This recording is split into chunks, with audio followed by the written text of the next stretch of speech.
Hello, nerds watching all over the internet. It is Thursday night, December 15th, and we are here for another exciting live edition of Wrestle Rewind. Yeah! Absolutely. Woo!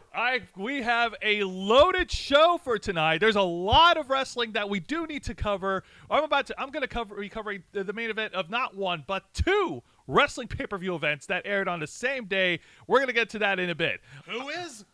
You is. I'm your host, Jose Casabona.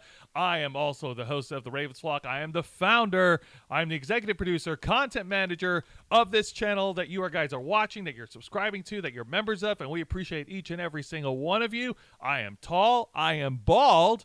But for the sake of this program, I am also a hardcore wrestling fan. As in, he's a fan of hardcore wrestling. Garbage wrestling. Hey. Easy booking wrestling. Hey, I like all forms of wrestling. Uh-huh. Even comedy wrestling. Uh-huh. When done right. When done right. And heckling behind the camera here is the host of the Black Files, my tag partner for Wrestle Rewind, a man who puts in the man hours behind all the videos that we produce on this channel every single week. A man who's going to have a holly jolly Christmas. Uh-huh. You better believe that. Mr. Juan Arauz. Thank you for that introduction, Jose. Don't you ever forget the mister. And much like all our other shows on this channel, we are simulcasting on youtube.com/theravensflock and twitch.tv/theravensflock online. Hit the subscribe or the follow button on the bottom right corner of your screen. Hit the notification bell to stay up to date on all of our media content. Leave your questions and comments down below, and we will answer them during the duration that we're live. And if you wish to go above and beyond to support the Ravens Flock, then you can become an inner flocker. For $4.99 a month, you will have exclusive access to the amazing perks that comes with our membership service. Juan, tell them. Well, for the fine folks in the chat on our YouTube stream, if you are watching and if you are already an inner flocker, why don't you show off those lovely custom emojis that we've got made just for you? You also have access to members first and members only content, a special discount to our merch store, link in the description below, and you get to be part of the conversation that helps us in figuring out how to shape the future of this channel. But pray tell, Jose, what is it exactly that we do here on Wrestle Rewind? Well, it's quite simple, Juancho. On Wrestle Rewind, we review three of the most exciting wrestling programs in North America today, which is WWE's NXT, All Elite Wrestling's AEW. What the heck? Where did AEW Dynamite go? I'm pretty sure I put it there. Oh, hang on. I know what happened. Har. Give me a second. Yeah, that's a sign of things to come. Yeah. AEW Dynamite's TV special, Winter is Coming, and Impact Wrestling, which airs on Access TV. Now, to paint the landscape, we are just a couple days removed from two major wrestling pay-per-view events that happened on Saturday, December 10th, which is Ring of Honor's Final Battle and WWE NXT's pay-per-view event Deadline.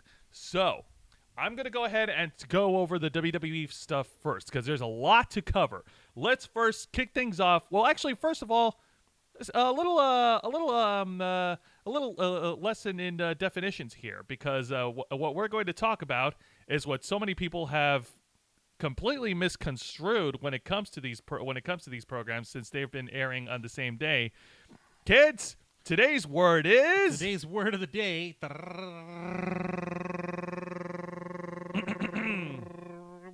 Today's word of the day is called counter-programming. Counter-programming. It's a noun, meaning the scheduling of programs by television networks so as to attract audiences away from simultaneously telecast programs of competitors. Notice the operative word here. Simultaneously. Yeah. Simultaneous. It means they're happening at the same time. It's like, okay, I want to watch Cartoon Network and I want to watch Nickelodeon.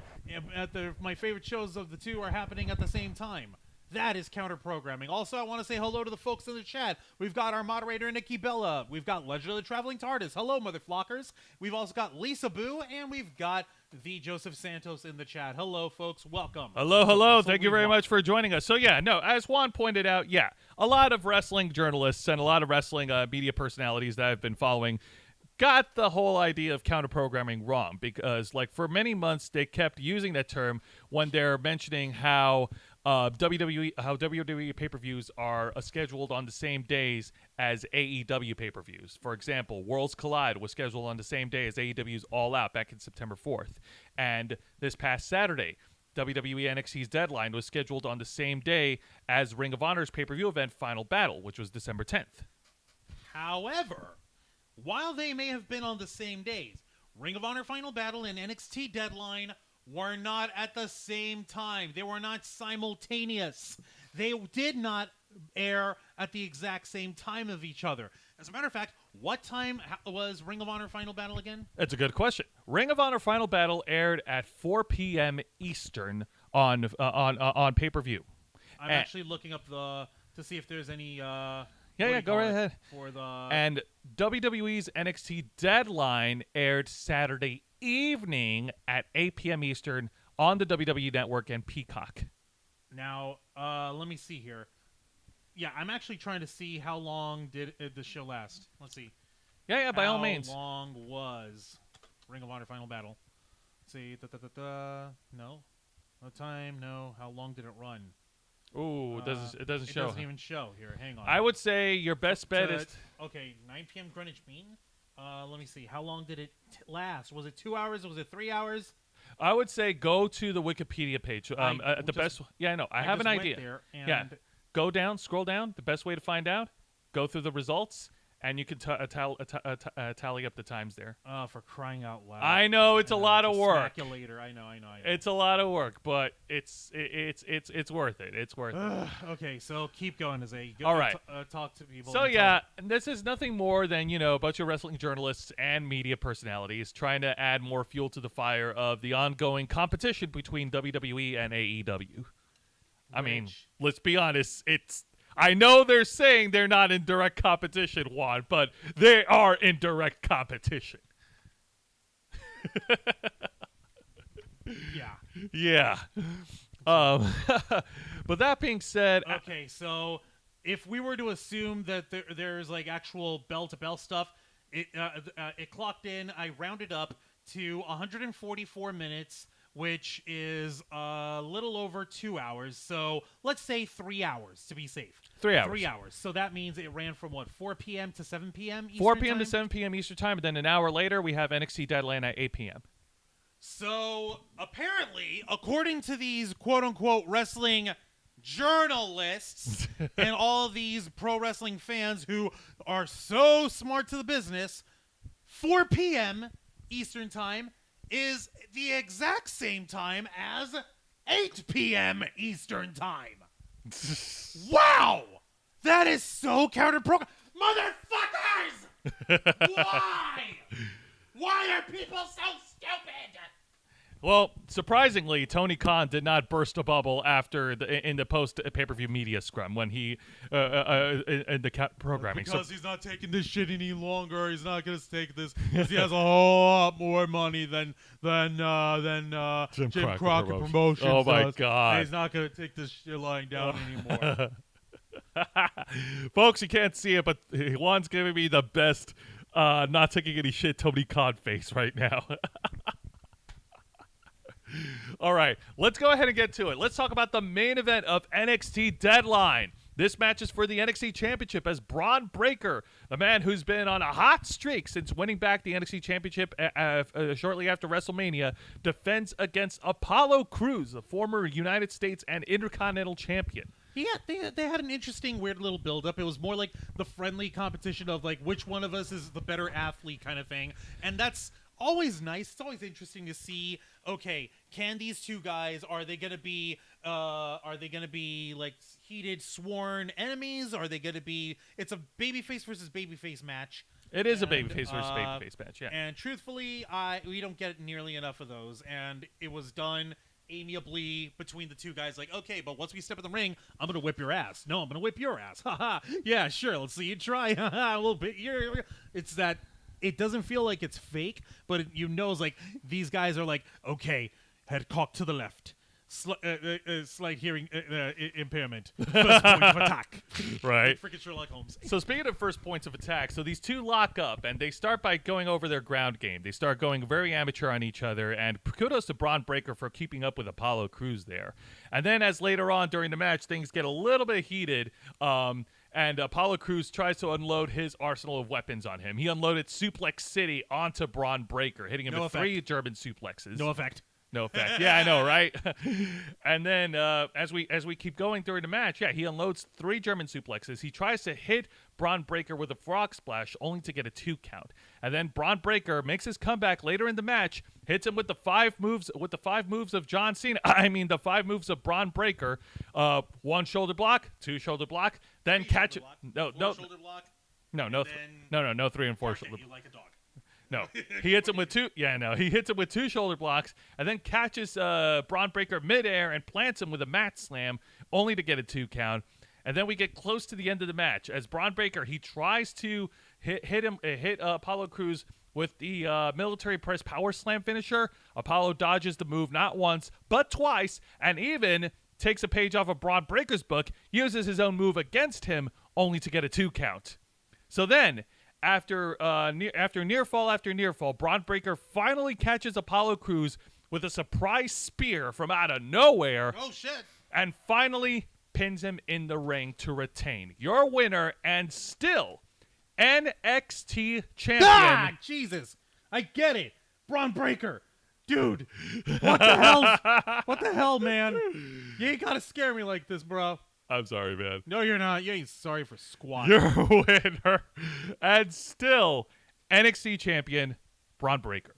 Oh, okay. So, yeah. Excellent athleticism. Good time was had by all. No animosity, no hard feelings. Like, okay, the better man won. Excellent. Sportsmanship, athleticism, freaking abilities, freaking moves that translate from cause to effect, that give a result that the guy is working for. Strategizing. Exactly. It works. Actually, it makes sense. Jesus. Something I Can did we want have more of that in our wrestling, please? Something I did want to point out before the main event match started is Braun Breaker's entrance. They showed the video of all the opponents that Braun Breaker has defeated in 2022, and they showed how Apollo Crews is eyeing, like it's a video package, like how Apollo Crews is eyeing on the NXT Championship, and then as Braun Breaker's entrance hits, like Braun Breaker just rips through. I guess like the curtain that they were showing it on, like a little you know what I'm talking about, right? Yeah, the little the film projection screen. Film projection screen, just to send the message directly back to Apollo. I thought that was pretty clever. And also, it's typical. Like, Braun Breaker, he gets all the custom entrances during special events. It's crazy. They're clearly giving him the royal treatment here. And they're doing great. And you would think that the pay-per-view would end there on a high note, right? Did it not? I don't have a photo, unfortunately. That is my fault. But Grayson Waller attacks Braun Breaker from behind, hitting him with the championship, and the pay-per-view closes out with Grayson Waller standing over Braun Breaker, holding the NXT title. Grayson Waller, the Australian Dick, who is also the winner of the men's Iron Survivor Challenge at Deadline. So that's him saying, like, now that I'm the #1 contender, I'm going to show my colors and be an asshole. Ha ha! Well, I mean, he's always been an asshole, but yes. But asshole, like, he's doubling down on the asshole. There you go. That's what we're looking for. A double asshole on him. A double dumbass on you. Oh, my goodness. So, yeah, that was a great way to close it out. Of course, they're not going to have the pay-per-view end on a happy note. Because you have to have continuation stuff. Absolutely. That being said, Apollo Crews, he put up a great fight. I'm not sure if this means that this is his end of the NXT run before going back to the main roster. I really hope not. I still think that he's... Where else do you have to go if you shoot for the big prize and you don't get it? What the frig? I don't know. I still think he has plenty to offer backstage for the NXT guys before going back to Raw and SmackDown, but that's just me. All right, so let's go ahead and get into this week's edition of WWE NXT following the pay-per-view event. This is awesome. This is great. The show opens up with an opening promo segment from the winner of the Women's Iron Survivor Challenge, Roxanne Perez. Oh, snap. Oh, snap. Yeah, the smiley girl with awesomeness. The smiley girl with awesomeness. Roxy and you know herself. what? I'm going to hold back. You know what? Tonight, I'm going to drop it. I'm going to drop all my criticisms about her showing anger. Too smiley for you? Too smiley. Show some anger. Show some teeth. But I'm going to have to, though. But I'm going to drop it.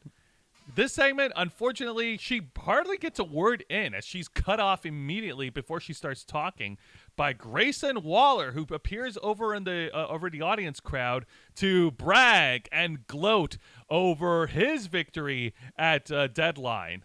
And then I wish I had more photos of it, but like during Grayson Waller's tirade, Braun Breaker came down and cut off the proceedings.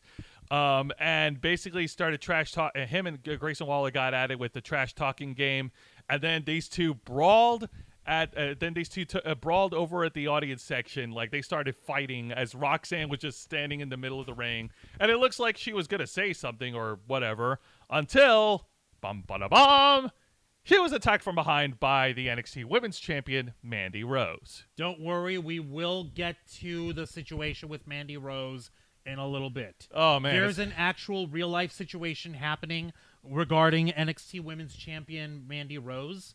So take it with be patient. We are going to address that, folks. I promise. It's just going to feel very awkward and uncomfortable talking about it.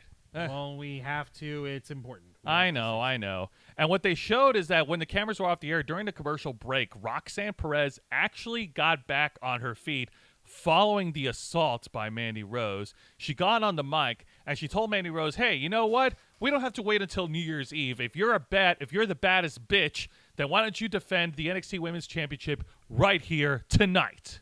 Ooh, yeah, we're building to that. They're officially doing it. They're doing the things, people. They're doing the things. They are. All right, so let's go ahead and get to the exciting match of the night, which is a tag team match, player. Holla, holla. The team of representing the Diamond Mine, Ivy Nile, and her BFF Tatum Paxley, happy to see her back on screen, versus Toxic Attraction, the team of Gigi Dolan and JC Jane. And this was so friggin' awesome. First of all, major props to Ivy Nile. Holy crap. I've talked about her so many times on this program. She is an incredible athlete in the ring. I don't see her as much as I used to when NXT 2.0 had their rebranding. But god dang. Yeah. And as for Tatum Paxley, I'm especially happy to see her back. So she was out due to a face injury. She had to wear the face mask during the rare times when she did wrestle. But everything comes a full circle. Also, the NXT Women's Tag Team Champions, Kaden Carter and Katana Chance, were on commentary. And it was going fine. Like, I got to be honest. It was difficult for me to pick an exciting match because a lot of these matches were either lackluster or they had stupid finishes, like this one. This match wasn't a stupid finish, but it was a finish that I could have done without. So, as things were starting to heat up, Katana Chance and Kaden Carter got into the ring, started brawling with all the other tag teams. The whole match is thrown out, and all the referees and the officials had to run over to the ring to break up all the teams. Now, and yeah, that's where we are. Like, and I get it. They're trying to build up the tag team picture for the NXT Women's Division, which is fine. It's great. I would have loved to have seen them brawl maybe after the match, after we have a winner. I don't know. Maybe. I don't know. I personally thought that the brawling was ill-timed. So not quite as fantastic as it could have been. It could have been fine if you saved it as a post-match thing, not in the middle. For goodness' sake, come on.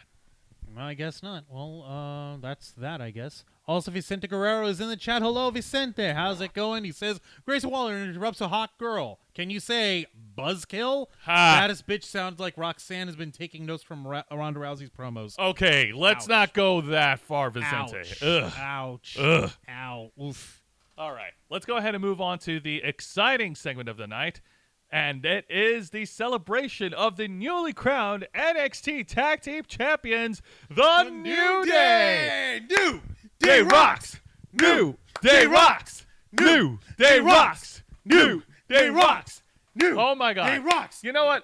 These guys are amazing. They hit a huge milestone in their career. They are now a Triple Crown Tag Team Champions in the WWE, capturing the Raw Tag Team titles, the SmackDown Tag Team titles, and now the NXT Tag Team titles. And especially bigger props for Kofi Kingston, because he is now a Grand Slam Tag Team Champion. He has captured the Raw Tag Team, the World Tag Team titles with CM Punk in 2008.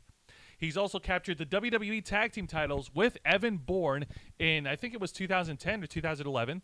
And he also captured the Raw, SmackDown, and NXT Tag Team titles with the New Day.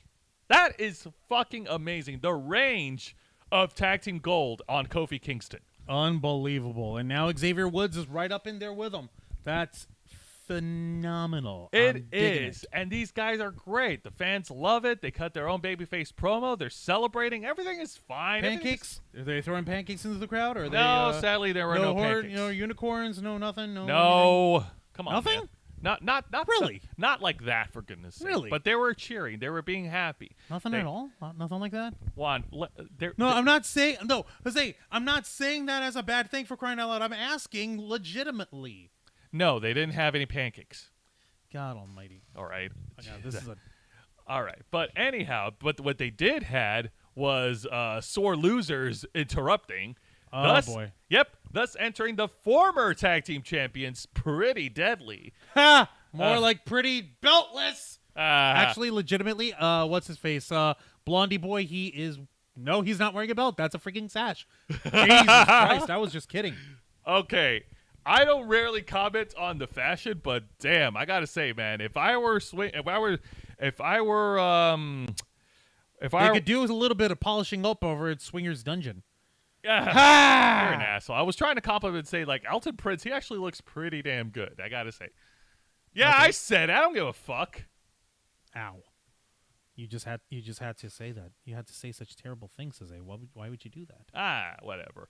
So yeah, Pretty Deadly. They're not at all very happy with the New Day winning the tag titles. They obviously want their shot back. But then they were interrupted by Josh Briggs and Brooks Jensen carrying the American flag on them. And what they did, it's so hilarious. And Pretty Deadly, they hate it. They went along with the New Day.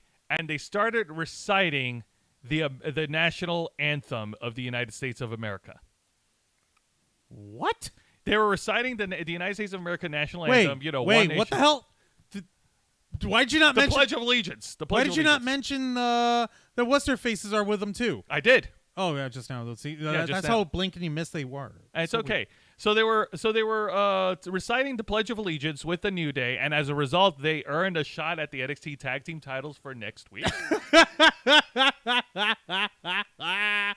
Wow, the New Day's got some weird qualifying conditions, like for real. So what if I start reciting if I start singing the Canadian national anthem? Am I gonna get a shot at the Impact World title against Josh Alexander? Oh shit! If you said this right, he was like, "Oh, Pretty Deadly, they dressed like Johnny Swinger." Oh damn! That burns. Also, he said the New Day does rock, and I hope the pancake throwing ends. And ew, what the hell, TARDIS, dude? Come on, guys. But then actually, that's kind of okay. It's like I smell geek and a Gwyneth Paltrow candle, which is probably infused with Robert Downey Jr. I don't know how to feel about that because Gwyneth Paltrow's weird with her candles. And you want a title match? Start singing. That's the best way to punish these pair of douchey British It's just such dudes. a weird, like Juan says, it's just such a weird qualifier. What the fuck? It is weird. It is very, very weird. Yeah, no kidding. So what if Juan starts jumping? If Juan jumps off a freaking rafter or off a roof, does he get a match with Mick Foley down the line? That would be my childhood dream come true, but I would not want to besmirch and to belittle the honor of Mr. Mick Foley by going into a hardcore match with him and have him kill me. That would be embarrassing. That would be embarrassing to me. Yeah, and to Mick Foley. I don't want to embarrass Mick Foley. I don't want to be that guy. All right. Well, speaking of that guy. Well, speaking of embarrassing things that happened on TV, a match that nobody really cared about, a one-on-one match between Odyssey Jones against Von Wagner. And man, this was such a sleeper of. Oh shit! Sorry. Here we go. It's okay, Juan. I always figured that having a pillow by your side is a requirement when you're talking about Von Wagner. No, you don't have a pillow by my side. I have a pillow under my ass, though. Yes, you do. It's okay. That's what I got caffeine for. All right. So there was really nothing special that happened. This was a typical big hoss fight between two big guys with Idris Enofe, Malik Blade, and Robert Stone at ringside. Why is Robert Stone still a thing? Get rid of the whole man. Oh my. He's done and he's over with, and he doesn't wear socks in his loafers. What the hell? It's like Vicky Guerrero. She's been on the screen for so. Vicky Guerrero, I can understand. She has charisma. Freaking Robert Stone does not in this role. He looks like what Tony Khan wishes he looked like. Oh man. Ha! Minus the cocaine. Anyway. So yeah, pretty basic match. Outside interference aside, man, it's really, really disheartening to see Von Wagner count the lights and being pinned again. It's like a man that started with so much promise in the early years. He's got no charisma. In the early years, jumps off a roof, and tomorrow you get a call from Rob Black to work in the XPW shows. Hell no! Fuck Rob Black. Shit. But no, Throw me an Impact first, for crying out loud. I say it's disappointing because they built him up. It's such a big deal at the beginning of the rebranding from last year, and now look at him. Who's rebranding? Who did the rebrand again? Vince McMahon. Rebranding NXT 2.0. Calling him the next Edge.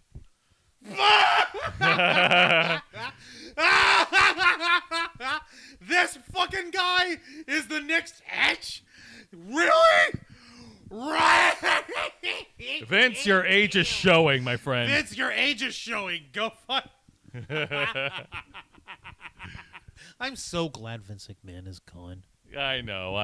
May he stay gone. That being said, this was a much-needed win for Odyssey Jones as he's making a comeback after being away for so long due to injury. So good on him. Good on him. Sucks to be Von Wagner. But then again, when you got a motherfucker with zero charisma, what else can you do? Yeah. All right, now let's get to the meh segment of the night, and it is the backstage interview segment with Mackenzie Mitchell as she interviews with Zoe Stark. Zoe Stark right now, she's turned heel. She has turned on Nikita Lyons. She's evil now. She's turned on Nikita Lyons, and she's chalked it up to, and I can't believe I'm saying this because it's so common, professional jealousy. Man, that is weak. Womp womp. God almighty. And in this interview, Mackenzie Mitchell brings up that Nikita Lyons released a TikTok video pretty much trash-talking Zoe Stark. To which she didn't really trash talk her. I saw the TikTok video. Oh, you know okay. What she said? She said, "This ain't over, Zoe. Keep your head on a swivel," and then walked away. That was it. This ain't over, Zoe Starks. Keep your head on a swivel. How is that trash talking? That's not trash talking.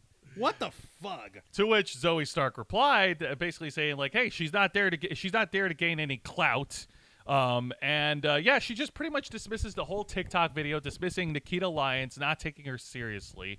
And it's just like I said, this is just a very underwhelming interview segment, especially when the motivation behind it is very lazy. Like, come on, professional jealousy. You guys couldn't come up with a better reason for the split? Okay, whatever. Apparently not. Also, Zoe Stark, I cannot buy as a heel. She strikes better as a very fierce babyface. Thank you, Vicente. Rebrand by Vince equals Von Wagner gets great booking for maybe 4 weeks. I know, right?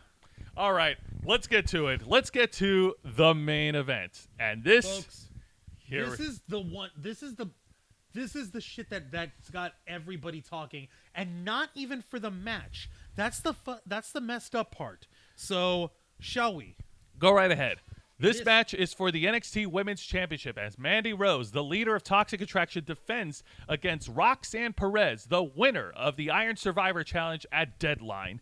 And now keep in mind, Roxanne Perez is still sporting like the injured bands on her arm from the Iron Survivor match, and she was also viciously attacked by Mandy Rose earlier in the night. So she's fighting hurt, but she's carrying on the fight. They did a great job in building Roxanne Perez as the conquering hero in the women's division right now, not just as a young prodigy. So, they has fight. Mandy Rose dominates right off the bat, to no surprise, taking advantage of her being hurt in multiple places. But Roxanne Perez fires back with a brilliantly executed suicide dive through the ropes. And it looks like she was going to hit the pop rocks on Mandy Rose outside of the ring until Mandy pushes her shoulder first into the steel steps to regain momentum. Oof. Yeah. So they took the fight back into the ring. And Man, just a lot of shit that's happened here. I'm trying to recollect because it was so amazing. It was so good. I was hyped. Booker T was hyped, and he kept and he restrained himself from saying a bunch of stupid shit. Like Shucky Ducky Quack Quack. You said it, not me. No, like he didn't say that. Thank Yeah, God, I hope no, he didn't. Good, because that's so stupid. All right, so getting back into the match. Mandy Rose tries to lock in the crippler crossface and forcing. Really? Yeah, she locks into crossface, and she's trying to work over the arm of Roxanne Perez. Roxanne fights out of it, turns it into a roll-up, only getting a 2 count. Then Mandy Rose hits Roxanne with a kiss from a rose, her finishing move, the running knee to the face. But Roxanne kicked out after 2. Oh, she kicked out at the finisher. And as we approach the ending, she tries to execute her blonde. She who? Mandy pal. Rose tries to execute the blonde bombshell finishing move, which is an underhook flapjack.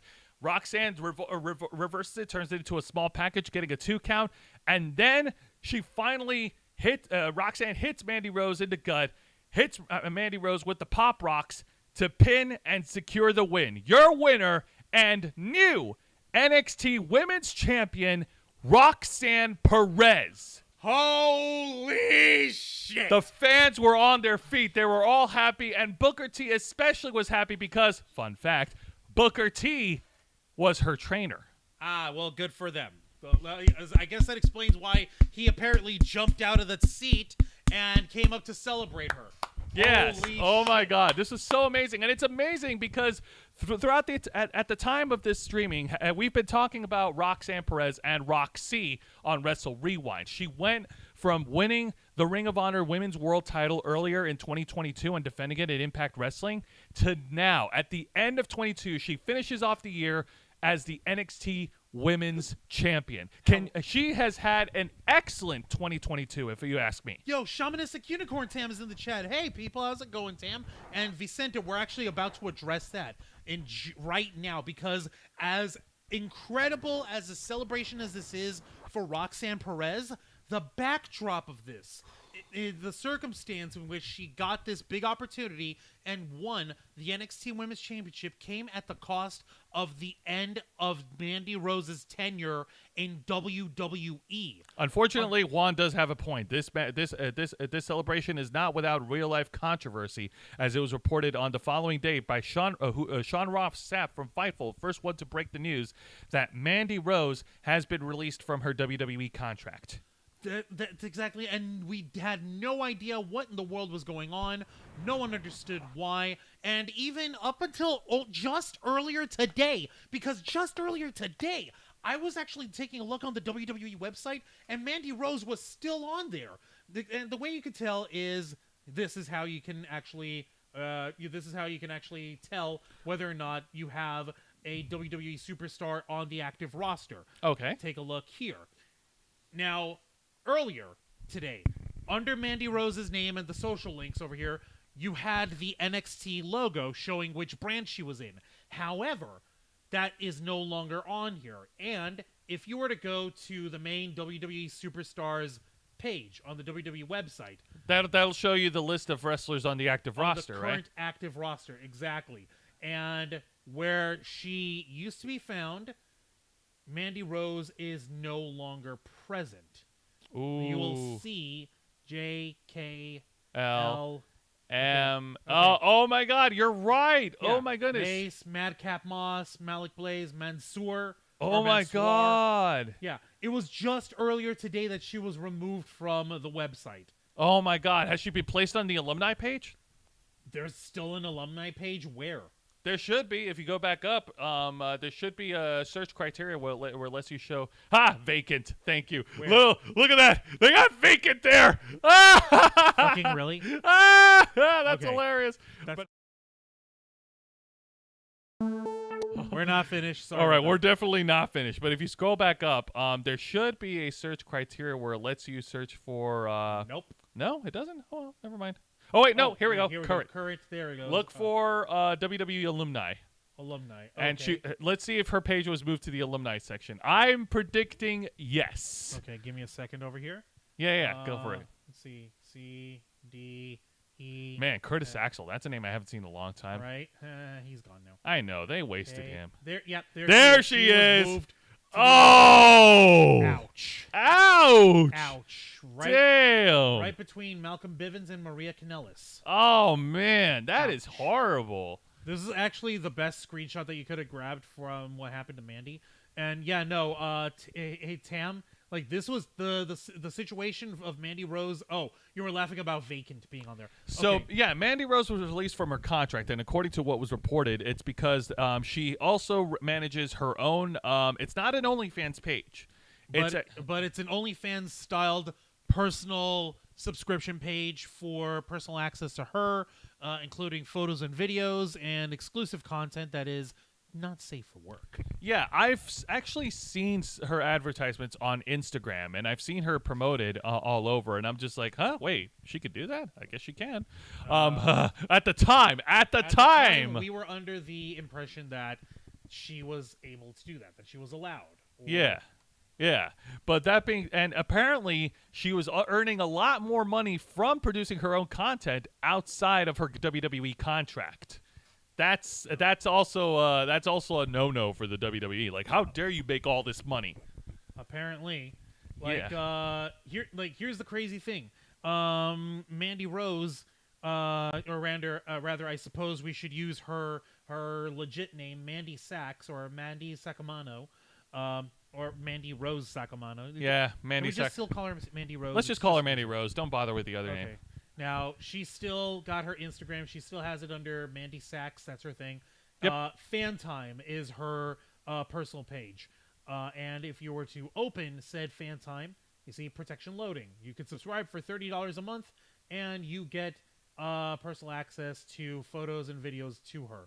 We're not subscribing, not because we don't support her, but because this kind of pricey. That is kind of pricey, yeah. Point is, Mandy Rose has clearly been running this for a while, and up until recently, it wasn't that much of an issue, because if it was, WWE wouldn't have had a problem with it. However, there was some leaks of extremely high-priced items, or they're high-priced content from Mandy, and we're talking about like $250 high pricing, where you actually get to see Mandy Rose's tatas.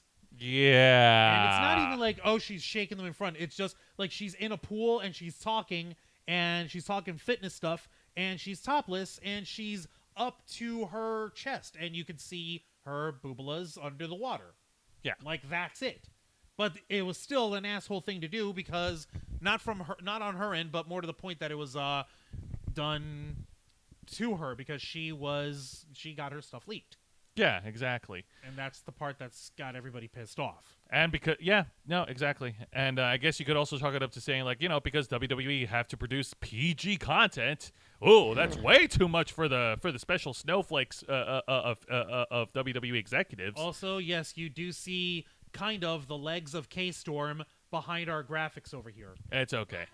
Yeah, it's all right. But yeah, it's just so weird talking about this, because man, Mandy Rose, she looked like she was going to be one of the women in WWE who was going to end up being a lifer, being in WWE for a very long time. Actually, more to the point, with the fact that she started off the year and she came into the rebrand of NXT 2.0 with her dark hair, trying to reinvent herself, trying to reform herself. Then she formed Toxic Attraction.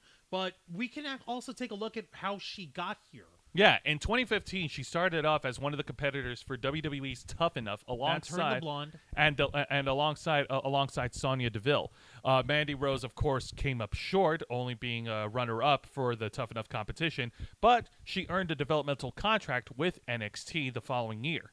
And since then, she's been floundering in the undercard between 2016 and 2017. Not to say that she's had any bad matches, but she hasn't exactly found her footing. No, it really is a bit of a shame there, but clearly the folks at NXT and WWE saw serious potential in her, which is why she was called up to the main roster to be part of Absolution with Paige, alongside, of course, friggin' Sonya Deville. Yeah, after Survivor Series of 2017, yes, Paige, who now goes by Saraya in All Elite Wrestling, made her return to the WWE and brought up Mandy Rose and Sonya Deville from NXT and formed Absolution. And for a while, they were all right as a unit until they eventually split up because at the time Saraya had to retire because of a career threatening because of her injured neck. So, and since then, between between late 2017 and until 2021, Mandy Rose, she wasn't making any big waves in the main roster. She's been floundering in the middle of the card along with Sonya Deville. She's been in a great storyline with Otis in 2020 during the pandemic when they had their little love angle going on and they feuded with Sonya Deville and Dolph Ziggler. Oh man, God, remember Otis's huge push, Juan? Yeah, that was sweet. And now he's part of the Alpha Academy. Why? Because he's after that was done and over with, like I said, Mandy Rose just lingered on and languished in the wayside until she was brought back to NXT just a few weeks before the rebranding. Then she was taken off TV until the day of the rebrand, the day Vince McMahon gave NXT the multicolored midlife crisis in September of 2021, when Mandy Rose returned and formed Toxic Attraction, and the rest, as they say, is history. Yep, and unfortunately, so is she now, which is fucking messed up. I feel like really this sad because because for the longest time, for the longest freaking time, Mandy Rose was booked very strongly in NXT. Her and Toxic Attraction, that being Gigi Dolan and JC Jane, were the most dominant women in NXT. They beat down everybody. They were like, we're the evil, sexy bad girls because we're evil and we're sexy. Hey, remember the Divas era? We do that, but we still kick your ass properly like actual wrestlers. That was the flavor of Toxic Attraction. And it was awesome. Yeah, and Tam over here is like, wasn't ever a big fan of hers. Yeah, she was there a lot longer than I thought she would be. She has a huge following. I just wasn't into her. That's okay. It's not for everyone. And Vicente was like, sad that WWE, even with Trips in charge, still think they actually own talent's whole life. The account by wrestlers is their own fucking money. Sonya Deville was the badass in the badass of ND. Of ND. Fire and Desire. Fire and Desire. Hi, I get it. I hate the comedy jobber booking she gets. No, you're not wrong. God almighty. Yeah. But like it looked like she was on track to find a way to return to the main roster with a harder edge, with a nasty attitude. Maybe she was going to bring Toxic Attraction up with her, and they were going to start running rough shots. We already had 3-woman teams over here. We got Damage Control. We got the team up of Asuka, Bianca Belair, and Alexa Bliss. But we have Ronda Rousey and Shayna Baszler also running rough shot on SmackDown. Yeah, and what do you call it? Now it would have been the perfect time for Mandy Rose to come back to the main roster and bring Toxic Attraction up with her.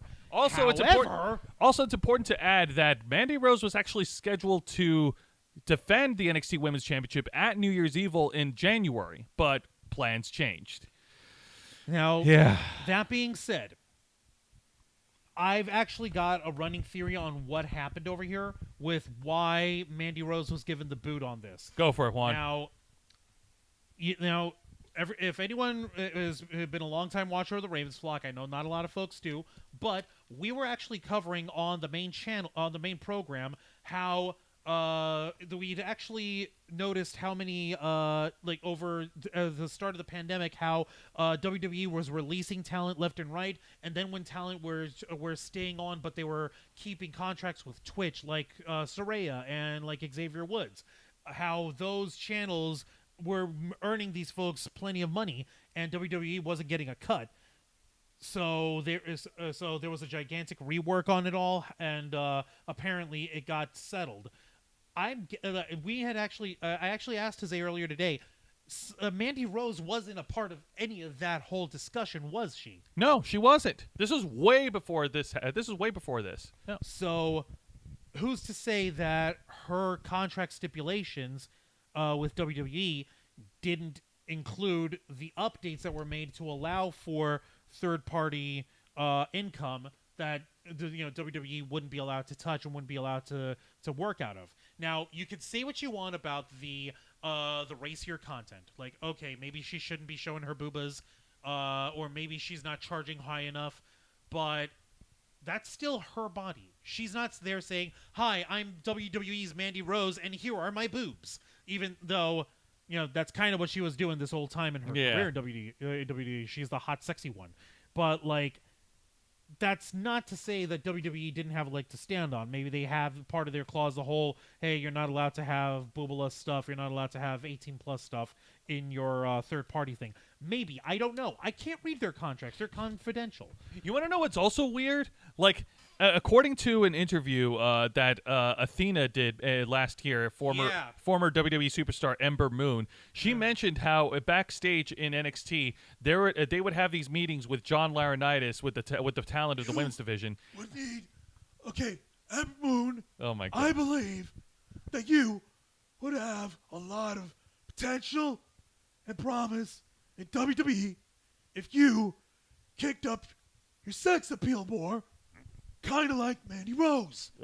So if you were to kick up sex appeal like Mandy Rose, I foresee you being a future WWE Women's Champion. Juan, that impersonation was so spot on. It was unbelievably cringeworthy. I know. That's why I did it. Ember Moon, Athena mentioned that they were having these talent meetings on how to look as sexy and as appealing as Mandy Rose. So Mandy Rose was already positioned as like, I don't want to say like the blueprint of what WWE is expecting. According to Johnny Laurinaitis. According to John Laurinaitis, she was Mandy Rose was positioned as the blueprint of what WWE is expecting out of their female superstars. Which is kind of bullshit, to be perfectly honest. And Mandy Rose has the Divas era sex appeal thing going on, but at the same time, Mandy Rose doesn't just need the sex appeal.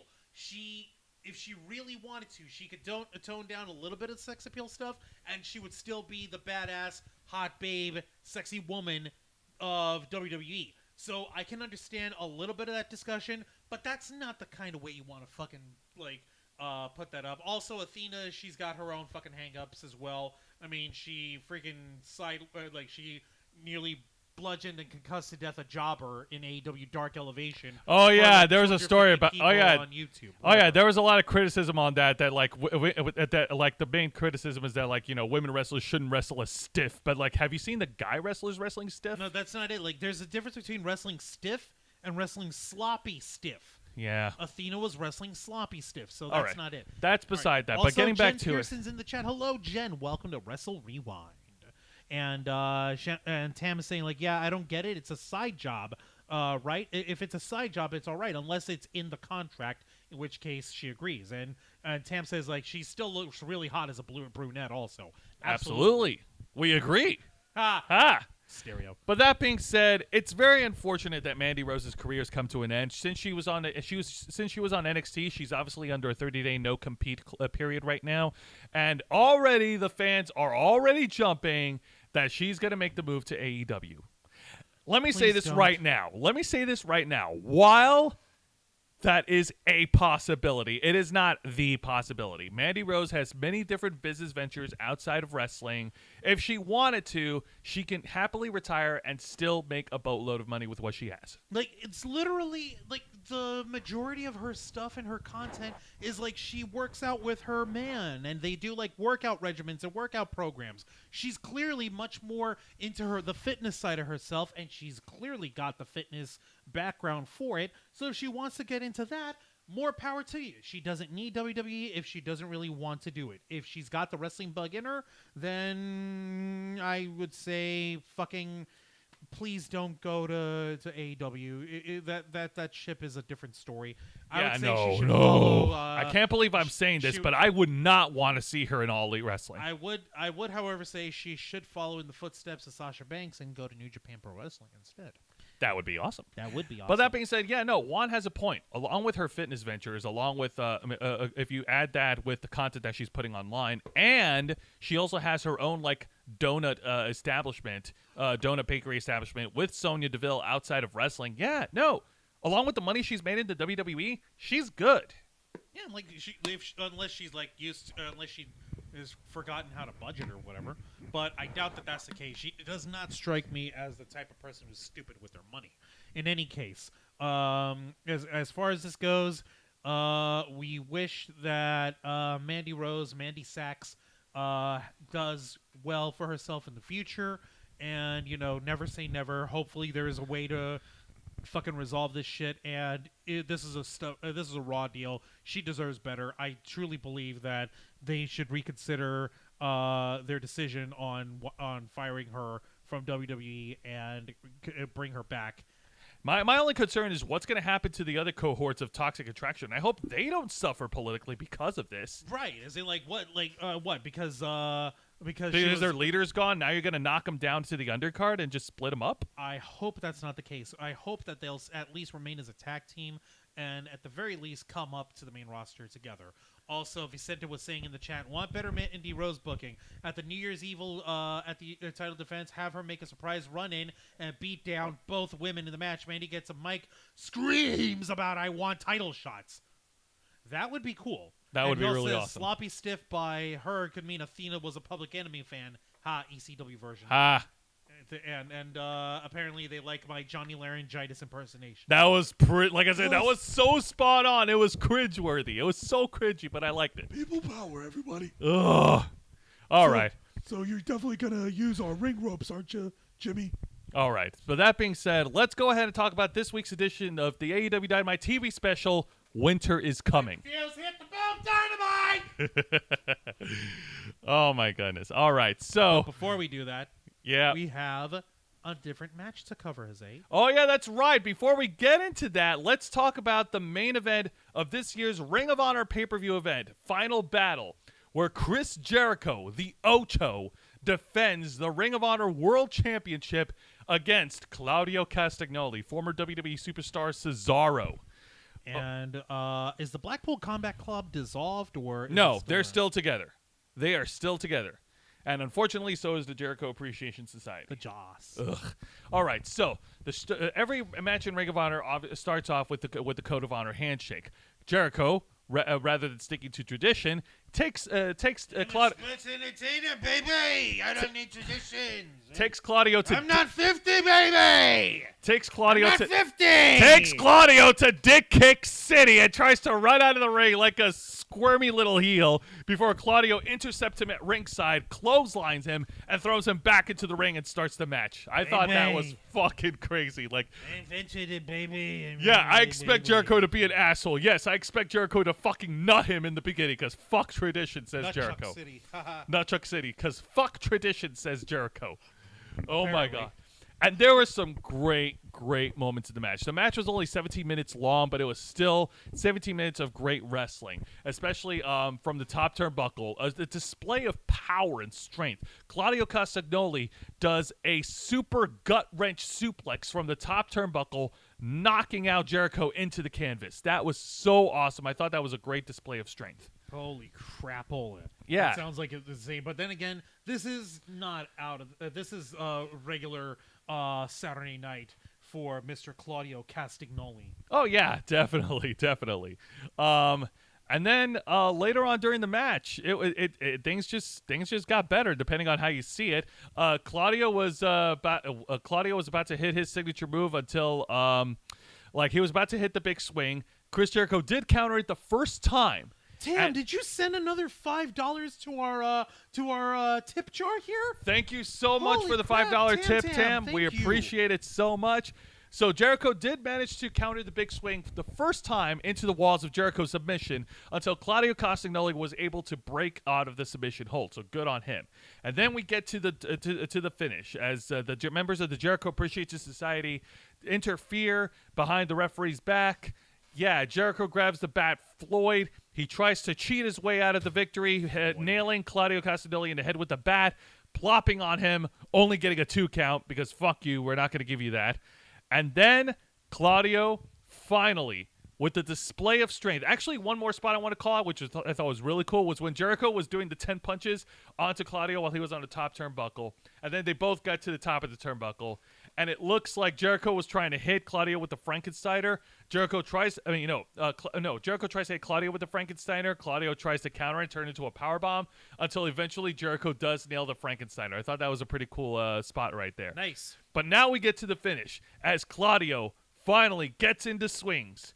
one swing, after two swings, after skipping a few more, after 30. The Superman swings. Like, the Superman grabbing Jericho from the legs and swinging him, levitating him off the fucking ground and spinning.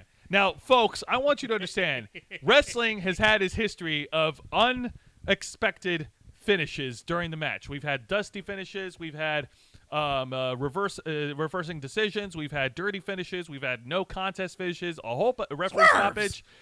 And we've had people tapping out. The swerves. greatest of all time, bro. We're going to swerve the audience, bro. I'm going to break out of the break cage, bro, and win the match, bro. But this match Stone Cold, bro. ended with Jericho tapping out. Not tapping out to a submission hold, but tapping out because he was being swung around 30-plus times. What the hell? Okay, you have to understand. Claudio has Chris Jericho spinning from his legs, spinning around in the middle of the fucking ring, so much so that the circulation of blood rushing to Chris Jericho's head must have been so much, it's so fucking devastating that it was enough to cause Chris Jericho to nearly want to gag and and barf all over himself. Yep, and he tapped out before that ever happened. So your winner and new, now two-time Ring of Honor World Champion, Claudio Castagnoli. And the pay-per-view closes out with him celebrating in the ring with Wheeler Yuta, who also captured the Ring of Honor Pure Championship that same night. Yo, Emily Morse is in the chat. Hello, Emily. Welcome to Wrestle Rewind. And, I guess Blackpool Combat Club have taken the gold from the Jaws, from the Jericho Appreciation Society. Yes, they have. And for the love of everything that's awesome, can we please move on from the stupid rivalry with the Blackpool Combat Club and the Jericho Appreciation Society? I'm getting tired of it. It's been done. It's done to dead. All right. It is old enough to retire it on its own. Light the fuse, hit the boom. Dynamite! All right. Now let's get into this week's AEW Dynamite TV special, Winter is Coming. Do I have to? I know, because the first match we're going to talk about, I'm just waiting for you to rage. Well, I should fuck you. Yep, it is the round 4 of the best of 7 series for the AEW World Trios Championship, as Death Triangle goes 3-on-3 against the Elite. The Death Triangle, represented by the Bastard Pac, Penta El Cero Miedo, and Rey Fenix, the defending AEW World Trios Champions, against the Elite, which is the AEW Executive Vice Presidents, Kenny Omega and the Young Bucks. Juan really hates everything associated with this, and I don't blame him. They are fucking overexposed, and they're just entitled. This is... Okay, the way that they're booking this is unbelievably grandiose and self-important. Vicente in the chat seems like Claudio has no limit on the giant swing. He even did it to the Great Khali 4 swings. Yes, he did. Yeah, no, Great Khali is a gigantic Punjabi motherfucker. It's insane that he even got him off the ground to begin with, let alone got him to spin and swing. I know, pretty awesome, ain't it? Ain't it? All right, so let's get into this match. Yeah, Yuan's right. This match seems very self-grandizing, very exclusive in the bubble of the Elite. You might as well... Very masturbatory. Like, this is the opposite of the Codyverse, whereas the Codyverse is in its own universe, where Cody Rhodes is booked in this weird position similar to The Undertaker, which is, like, important and on the same level as the AEW World title. This, however, is just, I don't know, self-flating. It's just, While it could be argued that Cody's little Codyverse stuff was actually designed to try to elevate others, the Elite, with their booking of themselves, is clearly designed to elevate themselves. Yep, they only work with whoever they want to work with. And whoever they want to work with, they work with only to make sure that they look better for themselves. Now, listen. Now we go ahead and get to the match and finish off. All right. You know what? I'll skip right. I'll get to the major. Give it the proper treatment. All right, I'll give it the proper treatment. So the match starts off hot, as you would expect with Lucha Brothers and the Young Bucks involved. It's a spot monkey fest all around. But there was a pivotal point during the match where both the Young Bucks were taken out during the match, especially Nick Jackson. I believe it was Nick Jackson who suffered the leg injury during the match, and Kenny Omega was left alone to fend off 3-on-1. Oh, no! Oh no! And the underdog, Kenny Oblivious, is going to be beaten up by two masked evil luchadors and Bastard. I know, right? And to his credit, Kenny Omega held his own pretty well.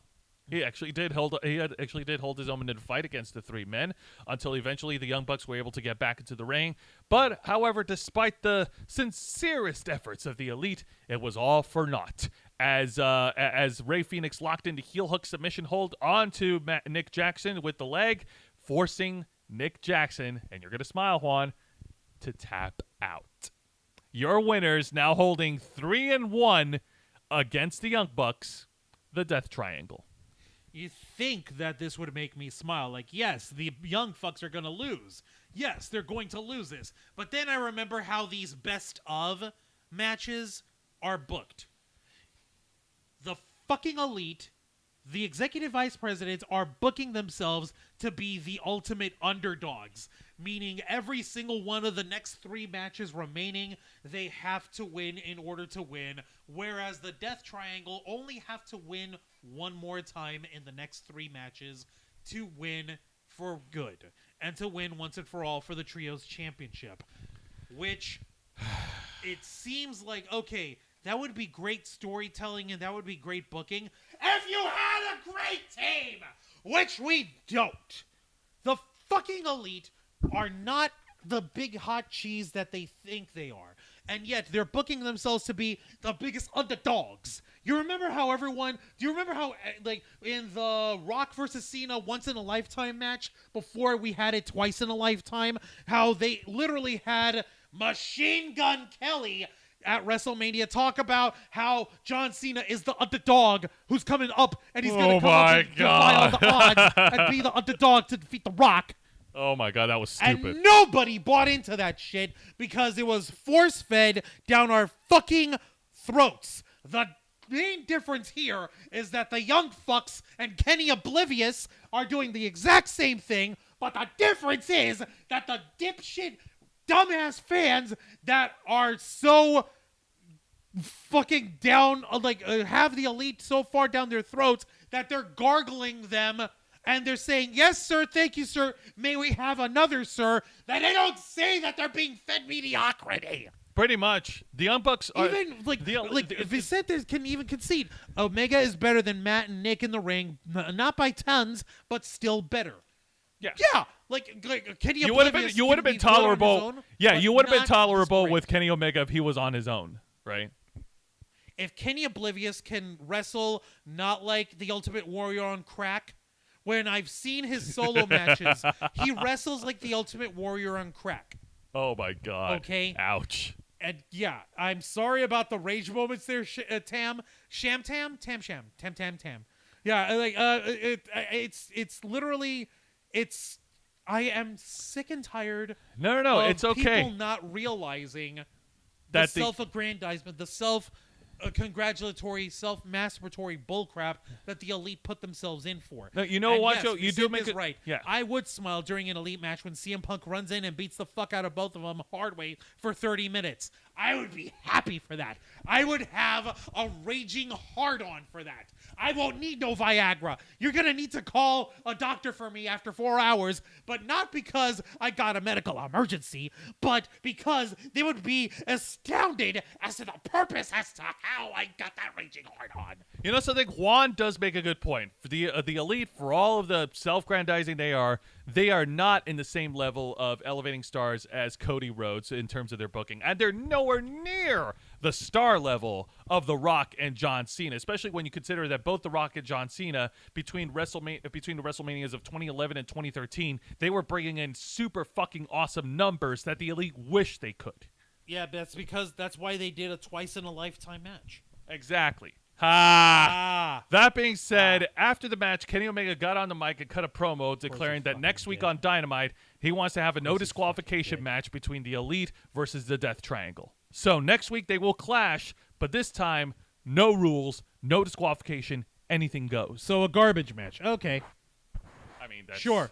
Why don't we just have a gigantic vial of hepatitis C come to life and make that the goddamn special guest referee?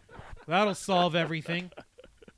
Damn, what? Put in 85 tope suicidas and have Matt and Nick Jackson gank and gook at the freaking camera. Don't forget the super kicks. Yeah, exactly. 95 super kicks. Emily, thank you for that. I love you I guys hope so you don't much. come to hate super kicks, Juan. No, it's just that the young fucks ruin it.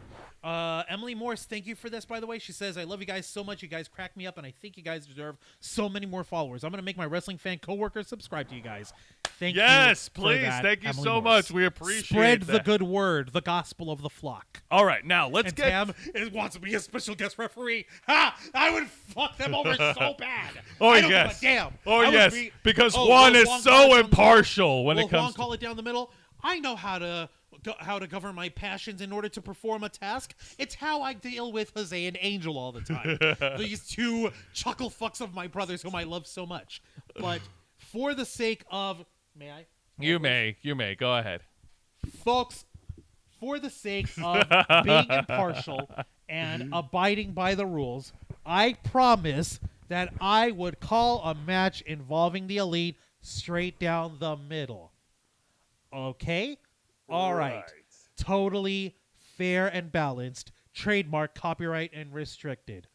All rights reserved. Patent pending. Oh my God, Juan, you are such bullshit. But you know what? I'm letting it slide. Let's go ahead and talk about the exciting match of the night. And I know you're going to riff on me because we're talking about him again. But it's Chris Jericho in action on Winter is Coming. So Chris Jericho This baby. following his title loss at Final Battle. Real quick, Emily was saying, I'm not even a fan, LOL, not since I was little with my little brother, little rubber wrestling figures. We would line up every time, and my cousins would get together and to watch wrestling when The Undertaker was new. Damn, I'm old. Yeah, no, You're Marty. fine. You're okay. We're right up there We're with right you. up there And with you. Vicente, was like, Cody Rhodes took to being a star maker so serious. He even sold like hell for Peter Avalon and Sonny Kiss, for Christ's sake. Yes!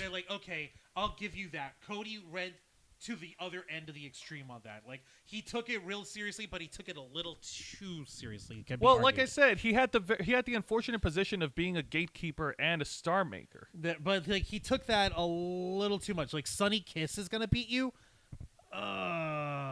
Yeah, Well, Cody Rhodes has always been known to tell emotional, compelling stories in the At least ring. he does. At least he tries to. At least he tries to. So we can't knock Cody for that. No, we All right. cannot. But that being said, Jericho desperately needs a win after losing the championship at Final Battle, and he goes in a one-on-one match against a newcomer who goes by the name of Action Andretti. Action And you know what? I gotta say this. What?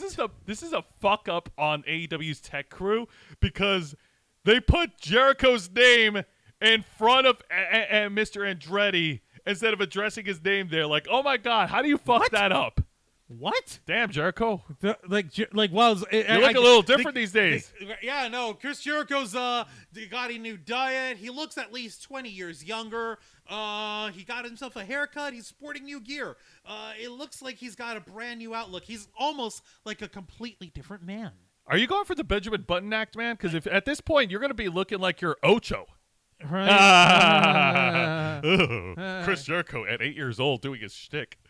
God, that would be crazy. No, that's nuts. I know. Oh, Tam and Emily are talking about how they used to love this stuff and like, damn, I'm old. That's cool, Emily. We loved him. My dad would always tell us about Andre the Giant and how huge he was. By the way, not ever old, just older.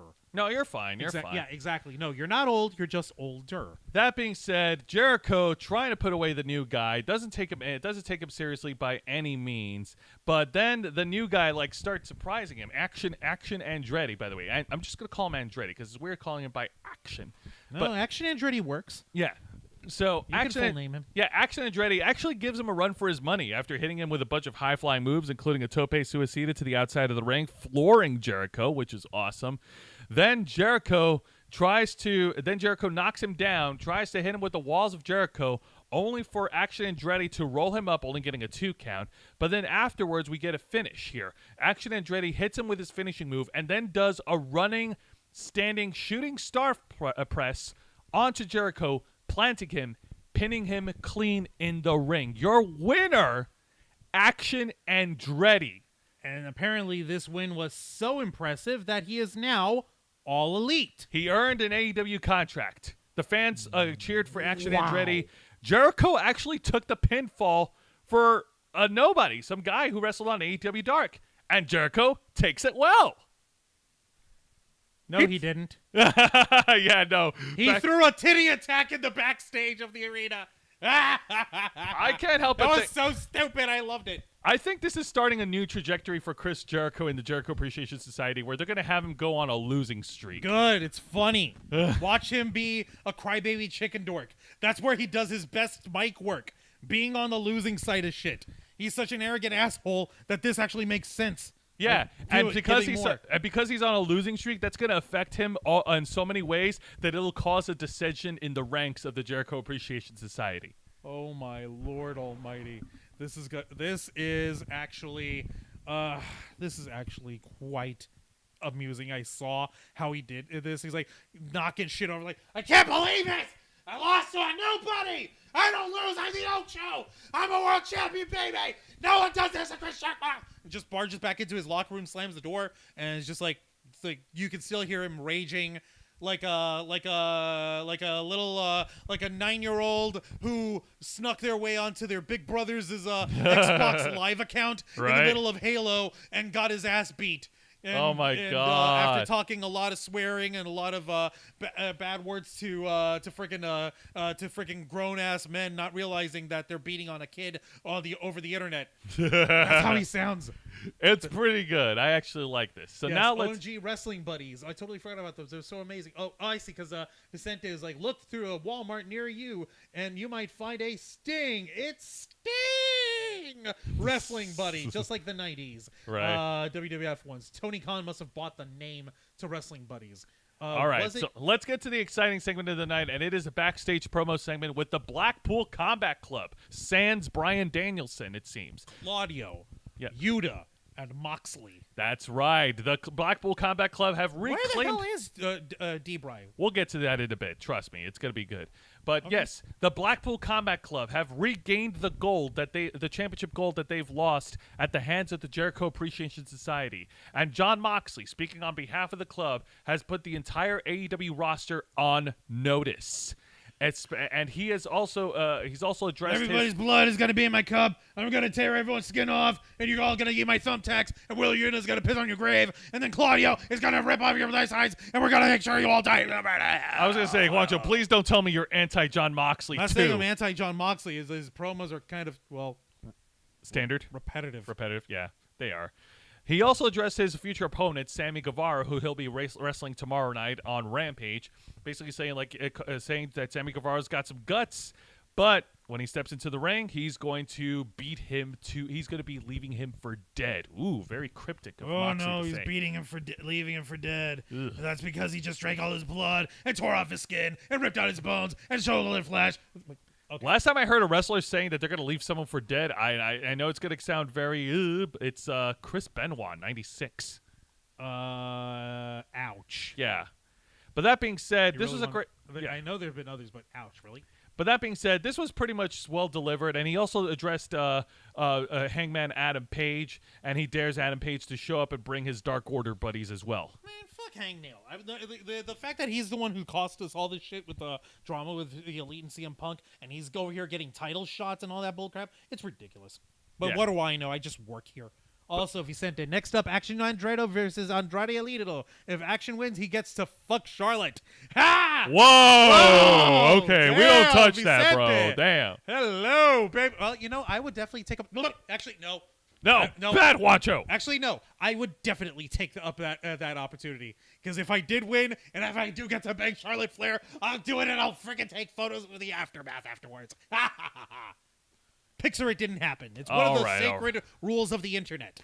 All Turning right. Mox into a vampire from the sound of it. No, well, like of all the freaking promo talk of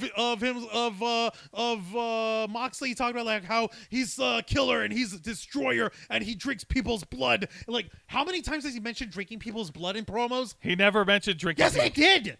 When was this? This was done at least like 2 times on here. Like, okay, I say this shit because I wouldn't have material to work with if he didn't say this shit. All right.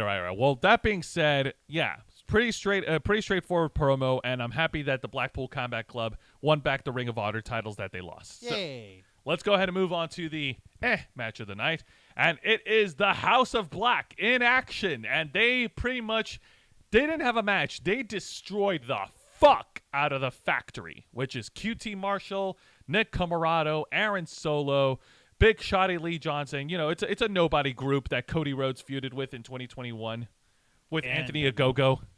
God damn, thank you. Even Renee's asked John, like, please stop licking the guy's blood. Maybe I'm hardcore. This was such a royal squash. Like, fucking Julia Hart took out Nick Comoroto with a black mist to his face, knocking him out completely. And this whole thing ended in seconds. All the other members of the Factory were taken out. QT Marshall was isolated in the ring with the House of Black. He tries to run after Malachi Black, and then Malachi Black knocks him out with the roundhouse kick, the Black Mass, getting an easy victory. Your winners, the House of Black. They are back in full force. Now that, what's-his-face, Malachi Black is back in business. Yes, indeed. Holy shit. Malachi Black, Brody King, Buddy Matthews, and Julia Hart. Holy shit. Also, Julia Hart wearing a black suit and an Undertaker hat. I'm all for it. Yeah. That is actually a pretty good look on her. Now, you see, that is a cool Dark faction. No disrespect to the Dark Order, especially... All disrespect to the Dark Order. No. Why? Because Brody Lee passed? Yes, it's tragic when Brody Lee passed, but you can't keep using that as an excuse. No, because his presence, while he was alive, righted the course for the Dark Order. Yeah, and they were still a pack of douchebags and doofuses squiggling and squirming around with weird masks, plus Colt Cabana. They didn't make sense. It still don't make sense. It'll never make sense. All right. So let's go. I could almost enjoy Julia Hart spitting mist into my face. Giggity. Well, with me, it's a tie between her, Asuka, and Isla Dawn, but that's a totally different subject. Moving on. Anyways, so let's get to the... Aren't all those women spewing poison mists? What the hell? I don't know. So let's get to the mess segment of the night, and it is a backstage segment with the team from left to right.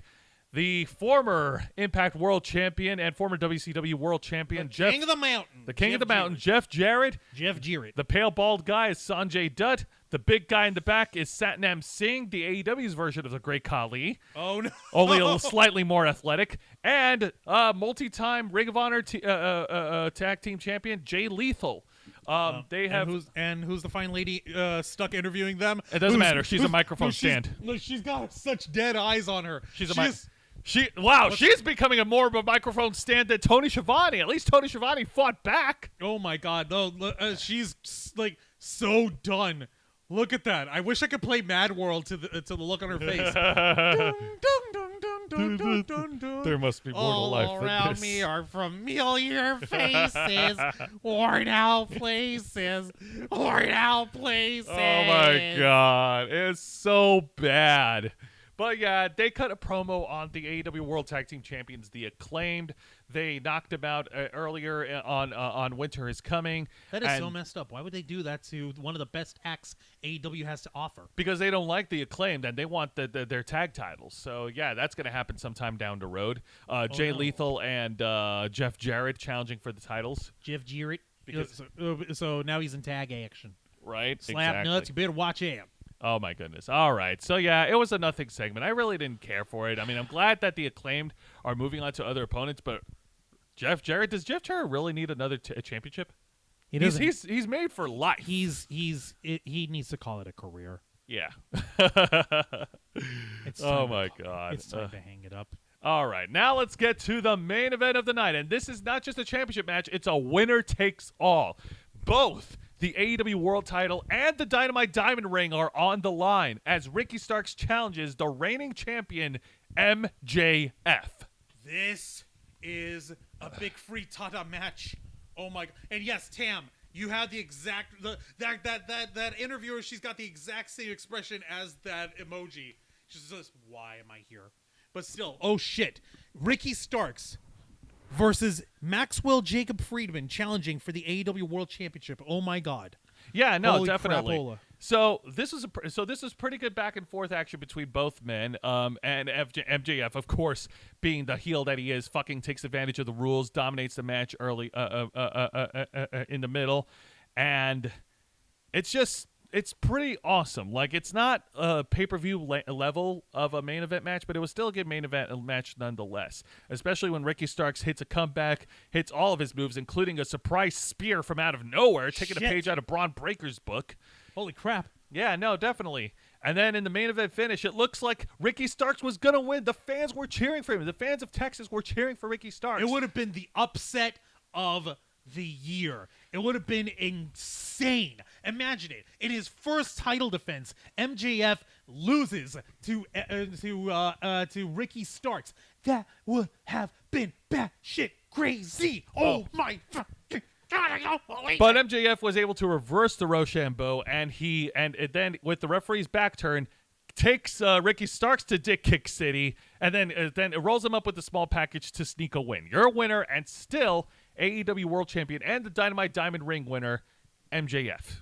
Ah, damn! And as MJF tried to get away from the crowd, leave the arena with the title and everything, he was surprised by the American Dragon, Bryan Danielson.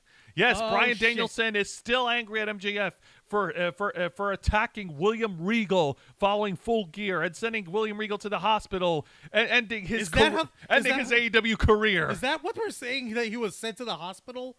Yeah. Is that what we're saying? No! William Regal left. He saw the writing on the wall and he left. And now D-Bry is picking up the pieces. Yes, D-Bry chased MJF all the way to the crowds, sent him running. So, yeah, there's obviously going to be a rivalry between MJF and Bryan Danielson, and I am all for it. Yay. What do you think, Juancho? MJF versus Bryan Danielson for the AEW World title. This could have been built a little bit longer. Well, I mean, they're getting started now. I'm talking about the thing with him and Ricky Starks. At the very least, have Ricky Stark come in like, no. The way you beat me was bullshit. We need a real match. We need a real winner. Let's have it in a steel cage or some shit, so you can't get away from me or some shit.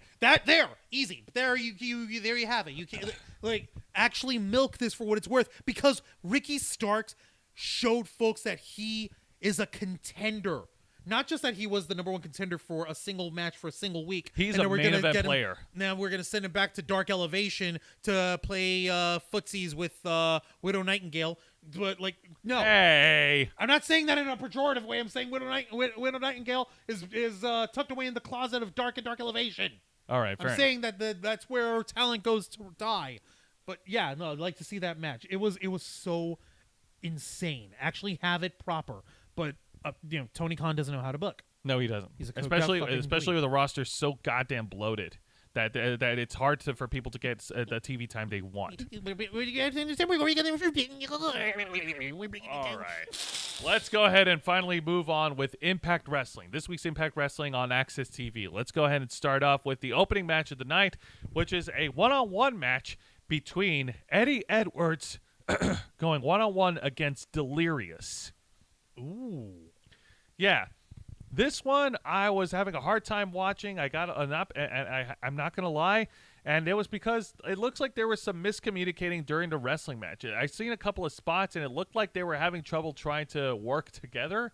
I don't know, if that was intentional or not, but it didn't seem like the stars were aligned for both men in the ring. And especially when we get to the finish, first of all, Eddie Edwards executes a great brainbuster, but only gets a 2 count. And then Delirious makes his comeback, and he tries to lock in his submission hold. And it looks like they were struggling. He was trying to struggle to put in the triangle, sleeper hold, and then trying to lock in the armbar. But, Eddie Edwards kept resisting and resisting. I'm like, what are you guys trying to do? I don't understand. Is this real, or are you guys... is somebody going into business for themselves? What the fuck? I don't know. I don't get it. But at the end of it all, the finish was cheap. During the struggle, Eddie Edwards was able to force Delirious' shoulders onto the mat for the referee to count 1, 2, 3. So your winner, Eddie Edwards. And then after the match, it looked like Eddie Edwards was going to go for a handshake on Delirious as a sign of respect, and they did. They shook hands. He hoisted. They both had the moment in the ring until fucking Eddie Edwards, being the heel, destroys Delirious and then tries to unmask him in the ring. until he was chased out of the ring by a returning former Ring of Honor World Champion, Jonathan Gresham. And Jonathan Gresham, Jonathan Gresham, he's a real deal. He is a former Ring of Honor World Champion. He is a real life, I don't know if it was a real life significant other of Jordan Grace, by the way, so hands off. Wacho. What the fuck? Ah, Come on, man. I know, I had to do that, Juan. I like how you used the Tony Schiavone gif. Well, that's the best what the fuck one. Oh, Gene Rick is in the chat. Hey, up, Gene What's up, Rick? Gene Rick? Thank you What very much for is joining up us. tonight. Welcome to Wrestle Rewind. So, yeah, at this point, I want them to just hit a reset on the whole direction with Eddie Edwards because, man, his year sucked. He went he went from being the leader of Honor No More, betraying, turning on his wife, leading this ragtag of misfits until Bound for Glory when he lost, and then he was putting in a nothing feud with PCO the Frankenstein, and now he's just left with no direction. Also, Gene Rick just went ahead and dropped a $4.99 super chat. Thank you for that, Gene Rick. Thank you We very much, appreciate Gene Rick. all I the support you appreciate guys it. send. Awesome. You are awesome. Hand emoji. Fake out every time in wrestling. LOL. I know, right? Oh God. almighty. Tales as old as time. Yeah. All right, but that being said, like I But said, I stand by what Jose was telling me. all right, let's get to the exciting match of the night, and it is a tag team match, player. Holla, holla. The team of the major players, the most professional wrestler Brian Myers and always ready Matt Cardona, my boy. versus the team of Decay, which is Black Taurus and Crazy Steve. However, before the match could get started, Crazy Steve was attacked from behind by the Impact X Division champion Trey Miguel, who attacks him from behind and spray paints his logo onto his back, onto Crazy Steve's back. Well, So, shit. Oh, yeah, snap. what an asshole. Real quick, Vicente in the chat. Great to see Jonathan Gresham back after he said Tony Khan owning Ring of Honor nearly caused Jonathan to retire. Yeah, no, it is good to see Jonathan Gresham back. Yeah. Yeah, no, it was freaking nuts. It was freaking nuts. But that being said, this is a good tag match, and I'm happy to see the major players back on TV. Joseph, real quick, split that cable over there. Oh, okay. Give me a second. Thank you. All right. So, moving on. So, Back to the show. pretty good tag match, and Crazy Steve was able to hold his own despite being attacked. He carried on the fight, especially when he got his moments when he was biting off the foreheads of both Matt Cardona and Brian Myers. Ouch! Yeah. Like, I'm not gonna fucking go for your nose. I'm gonna go for the forehead. Okay. May I say something about when we were kids, Jose? Go ahead. Okay. When we were kids, Jose and I it would, of course, being brothers, occasionally get into a scrap. And I don't remember if it was you biting me or was it me biting you. No! It was our big sister! She bit me on the forehead. She bit me on the head because I drew on like a certificate of hers or something on the back of it, and she got so pissed off that she bit me. Okay, I can tell you right now, from personal experience of having been bitten on the head, it's not easy to bite the smooth surface of the head. You want to bite the ear or the nose. Or if you want to be extra creepy and for extra points of the questioning sexuality variety, bite them off in the freaking lips. Is he trying to kiss him? No, he's trying to bite his lips off. He's trying to rip it off. Oh my God. Don't go for the smooth parts. You go for the appendages. The parts that stick out. It just makes sense. Make it make sense. Thank you. As a matter of fact, I want that shirt from Andy. He's got a shirt that says "Make it make sense." So getting to the finish here. So Crazy Steve was taken out and was thrown out of the ring by the major players, and they isolated Black Taurus all on his own, and they hit him with their finishing move. I don't know what the finishing move is. It looked pretty cool, but it looks awesome, and they got the win. Your winners, the major players, and they have their eyes on the Impact World Tag Team titles. Well, it would definitely make sense that they won. And take a look at Matt Cardona. He's always ready. He's so ready, he stole your sunglasses. I know, that son of a bitch. How dare he? He was always ready, and you're not Dude, ready. go back to ripping off the Macho Man Randy Savage and stealing his sunglasses. He's not going to do that. He's already ripped off yours. Why would he go backwards? He's going forward, Zane. That's how you stay always ready. All right, let's get to the best segment of the night, and this is the official contract signing of Jordan Grace versus Mickie James for the Impact Knockouts World title. And this is the ultimate culmination of the final rodeo of Mickie James. If she wins, she will become champion once again. If she loses, then that's it. She's got to hang up her boots and go home. It's exactly the last rodeo of Mickie James. She's calling it quits if she cannot continue winning her matches. She will retire on the spot. So this match at Impact Hard to Kill, which is going to be on Friday the 13th, it's going to be Mickie James putting her career on the line against Jordynne Grace, Thick Mama Pump herself, for the Impact Knockout World title.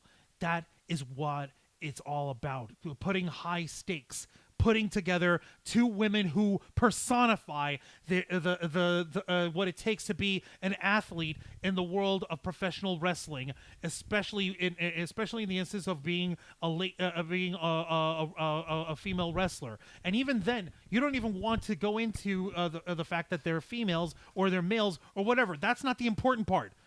You know what the important part is in all this, right, Jose? I do. Do you? Don't you? I think so, yeah. But tell them. Why don't you tell them? Now kiss. Oh, God damn it. The unresolved sexual tension between these two hot mamas. Damn it, Juan. Tone it down. Never. This was anything Can't but. make me. All right. Not allowed. This was anything but that. So when Jordynne Grace signed a contract first, she didn't have anything to say. Do I have and to Mickie change it back? Yes, you do. Come on. Okay. Yeah, when Jordynne Grace first signed a contract, she didn't have much. And yeah, she the didn't arms have, on them. Yeah, she didn't have anything to say, and then Mickie James took offense to that, like saying, like, "Oh, you gave me, you're looking as if this is already a foregone conclusion that you're gonna beat me," and yeah, they got into an argument with that, and yeah, no, and Mickie James basically declared, like, you know what, win, lose or draw, she's still gonna have her moment, and she's gonna give all of her fight, all of her power against Jordynne Grace at Hard to Kill. And she's also mentioned during this contract signing segment that she has beaten all the women in the knockouts division to get this far in her final in her last rodeo. There's someone, former Impact Knockouts World Champion, that took umbrage to that, and that was none other than Tasha Steelz. With her bodyguard, Savannah Evans, behind her. Yep, Tasha Steelz took umbrage to what Mickie James said. It almost devolved into a Pure Sex brawl until Scott D'Amore was able to calm things down, declaring that next week on Impact, it will be a tag team match, player. Holla, holla. The team of Tasha Steelz. Jeez, this graphic. I know. Okay, but then again, hot, sexy ladies. Okay, the tag team of Tasha Steelz and Savannah Evans taking on Mickie James and the Impact Knockouts World Champion Jordynne Grace. Classic. Okay, yeah. A chance to wet the whistle of the leading up to the big match between Grace and James. It's make it a tag match. Yep. And I believe the stipulation of the last rodeo still applies. If Mickie James loses the match, she'll retire still. No, in this tag match it won't apply. Oh, are you sure? I'm sure. Oh, Vicente apparently he didn't realize that Impact's Hard to Kill was going to be on Friday the 13th. One match will definitely have an axe attack in it. That being said, the whole segment ends with everybody leaving the room minus Mickie James and Jordynne Grace, with Mickie James looking back at Jordynne Grace saying, "I don't need your help." Ooh, how will these two coexist? Damn, how will they get along? Will they get along? Will they get along long enough to be able to make it to Hard to Kill? Will Tasha Steelz and Savannah Evans get a cheap victory over these two women? And will they be able to lord it over them? Like, I could have retired you, Mickie James. I can beat you, Jordynne Grace. Ha, take that. You can't stop me. I'm taking you all down. And then these two fine, foxy ladies are basically just going to say, hey, shut the fuck up. Smack right.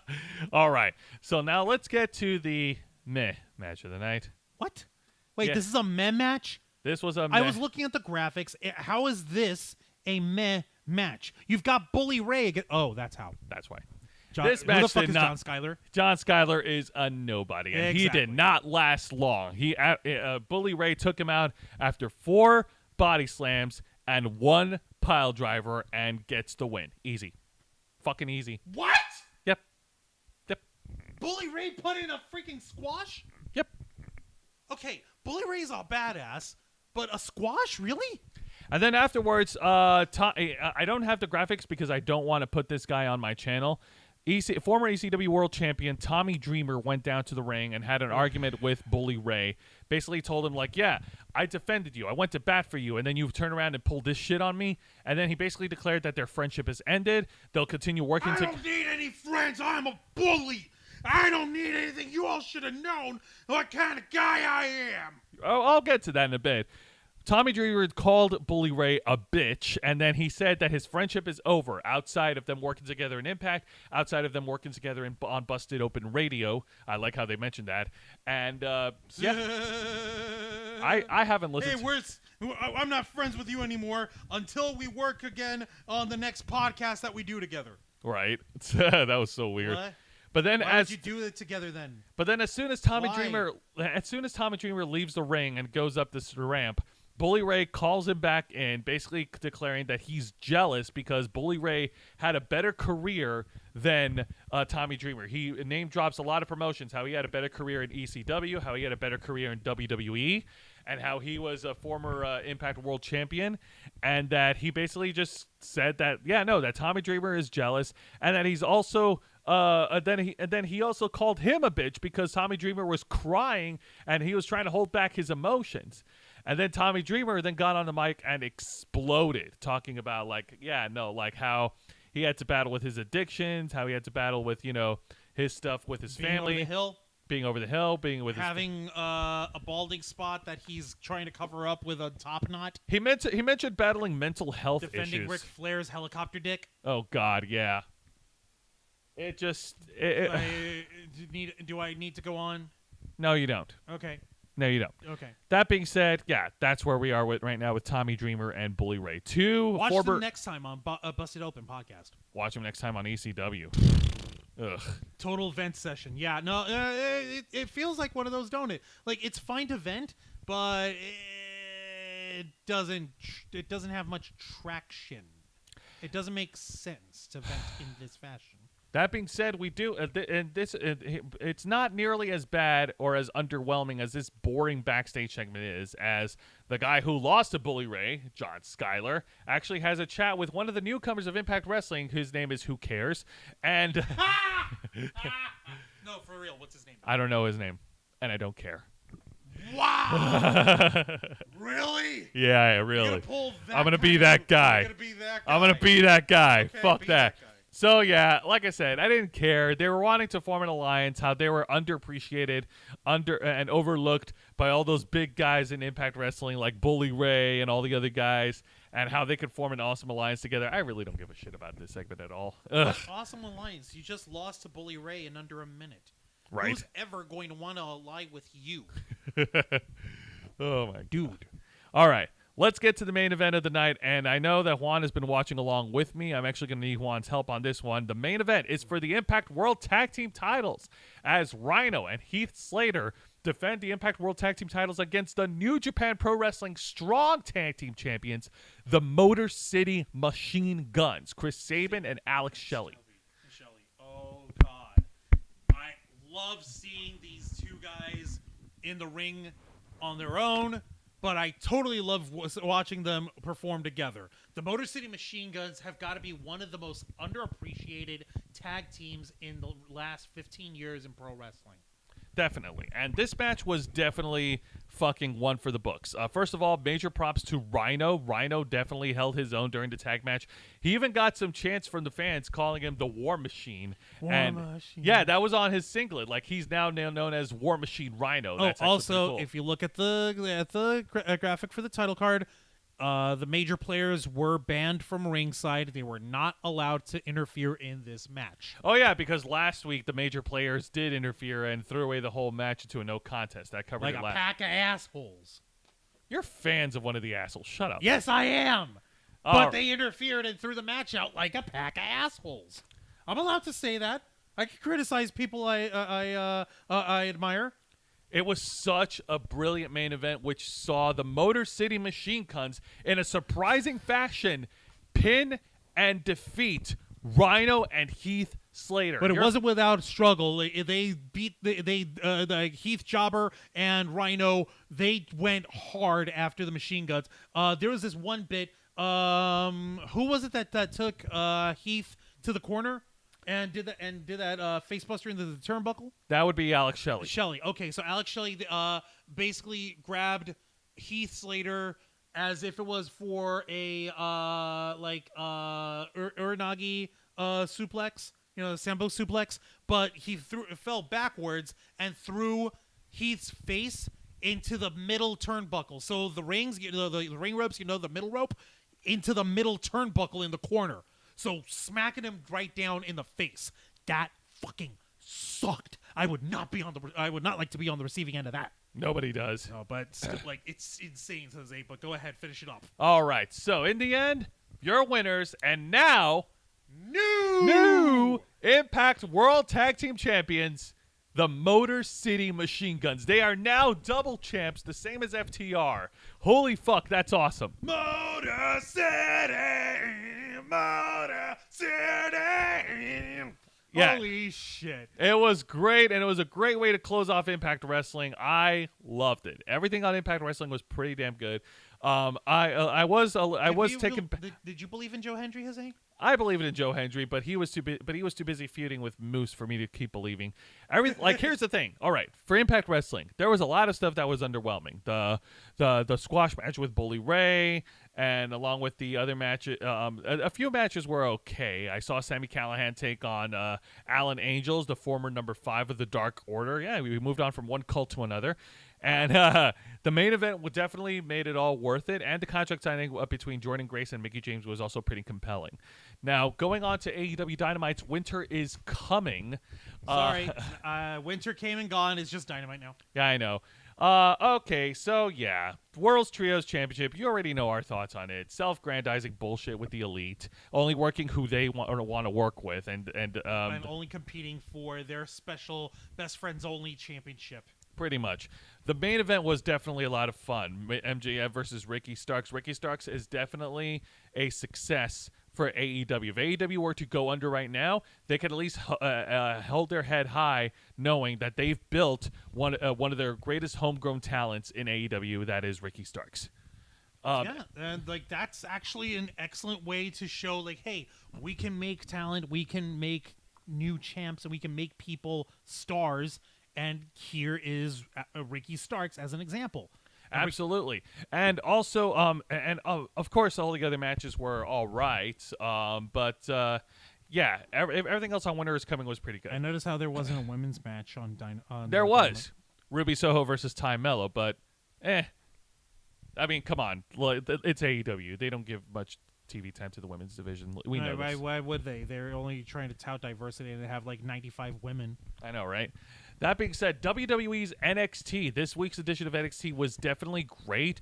The main event was awesome and so historical, with Roxanne Perez winning the championship. But unfortunately, the success of Roxanne Perez winning the title is completely overshadowed with the controversy of Mandy Rose being released by WWE. And under bullshit circumstances, no less. It's not that is not the way folks would have wanted. As a matter of fact, there's plenty of there was plenty of post-show people putting up TikToks and videos and stuff on Instagram saying of the crowd at NXT chanting "Thank you, Mandy" as she was walking away to the backstage. Yeah. Thank you, Mandy. Right. Thank you, Mandy. Yeah, definitely.